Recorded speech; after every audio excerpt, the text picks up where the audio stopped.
Hey guys, hope you can hear me okay. So I'm super pumped about this video. It's like 9 o'clock at night on a Tuesday. And so I've been thinking about it for quite a few weeks and trying it out for myself for a couple of months. And I've always been, I have a tendency to overthink things, that it's going to change the world, it's going to make everything better, it's going to make everything amazing. And so that's my bias, like I have a bias to that. Everyone has biases, like they're biased towards this, they always upset, they're always happy, they have, a bias towards being, a positive person. So yeah, I do have a bit of bias that it's going to change the world, but it rarely does, you know what I mean? But the reason I'm pumped about this, if you were to take this on, there's a couple of people that will take this on. I'm hoping that a majority will sort of, even one tiny bit in their life, change their life, but it should be a revolutionary way to take our lives to a much better quality of life.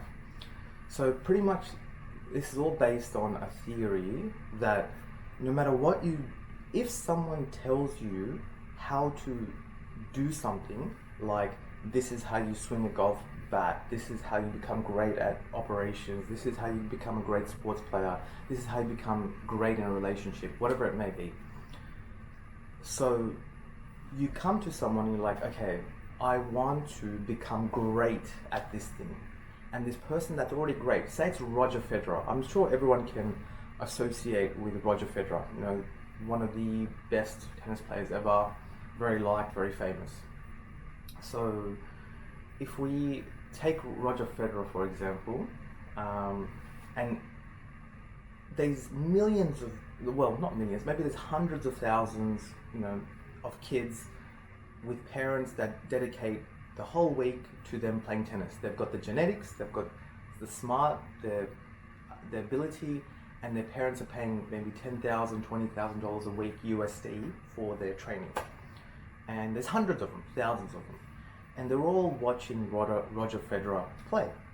So you would think that if Roger Federer coaches you, you watch him play, that lots of people will become as good as Roger Federer and then eventually become better than him. That makes perfect sense, and it's the same thing in any aspect of life. So what this theory says is, when you go to Roger Federer and you're like, hey Roger, my goal is this. I want to become a magical tennis player. I just want to be just amazing. You know what I mean? I just want to be something the world has never seen.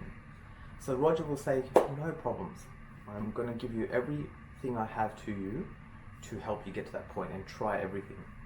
And then he'll start explaining how to do this. Just like any teacher does, just like any book does, just like anything in science does. And the person being explained will be like, all right, cool, thank you for that. So say you've got this goal called, I don't know, tennis, right? We'll call this pen tennis. And you want to become the best tennis player in the world, right? This is your goal. You're aiming for this goal. And this is what you got your eye on the prize.